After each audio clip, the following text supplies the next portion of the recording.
আমরা দেখেছি বাংলাদেশের প্রথম রাষ্ট্রপতি শেখ মুজিবুর রহমানের বাড়িটি ঢাকা সিটি কর্পোরেশনের বুলডোজার দিয়ে মাত্র ৬ ঘণ্টার মধ্যে গুড়িয়ে দেওয়া হয়েছে। এই ঘটনার সময় প্রশাসন সম্পূর্ণভাবে নীরব ছিল। এতে একটি প্রশ্ন উঠে আসে, আপনার নেতৃত্বাধীন প্রক্রিয়ায় কি কিছু নির্দিষ্ট ব্যক্তি বা তাদের সমর্থকদেরকে ইচ্ছাকৃতভাবে আলাদা করে বাদ দেওয়া হয়েছে?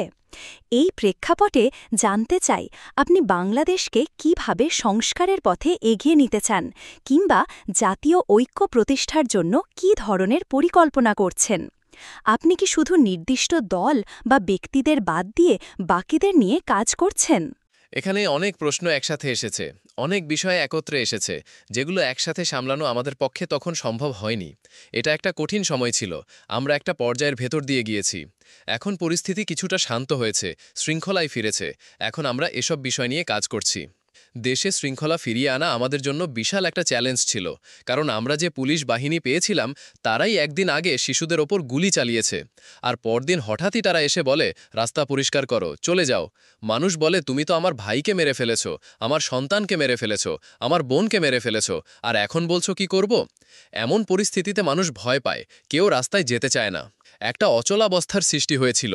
আমরা জানতাম না কিভাবে এমন জটিল পরিস্থিতি সামলাতে হয়। তবে সৌভাগ্যক্রমে এখন আমি আপনাকে জানাতে পারি, পরিস্থিতি অনেকটাই শান্ত। মানুষ এখন পুলিশের উপস্থিতিকে মেনে নিচ্ছে।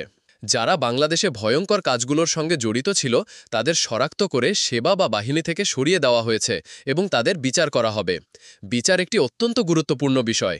এটা এমন নয় যে শুধু পুলিশ বলছে, বরং মানুষ নিজেরাই বলছে, আমি চিনি ওই লোকটাকে, আমি নিজ চোখে দেখেছি, আমার ভিডিওতে আছে, সব কিছু ভিডিওতে আছে।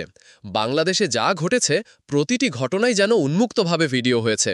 আজকের যুগে সবাই ফোনে ভিডিও করে, তাই প্রতিটি ঘটনা আলাদাভাবে ভিডিও আকারে রয়েছে। সবকিছু শনাক্ত করা গেছে। আমরা এখন পরিষ্কার করার প্রক্রিয়ায় আছি।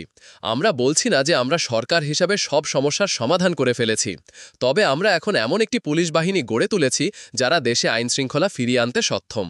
রাজনৈতিক দলগুলোর মধ্যে ঐক্য আমাদের প্রধান লক্ষ্য।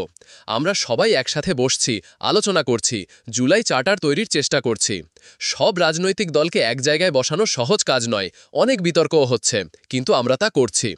আমি এখানে আপনাদের প্রতিশ্রুতি দিতে চাই, আশা করছি আগামী মাস অর্থাৎ জুলাই মাসেই এই চার্টার ঘোষণা করা হবে সব দলের উপস্থিতিতে। এটাই একটি বিপ্লবের পর কোনো দেশের জন্য সর্বোচ্চ ঐক্য, যেটা আশা করা যায় 1 মাস 1 বছরের মধ্যে।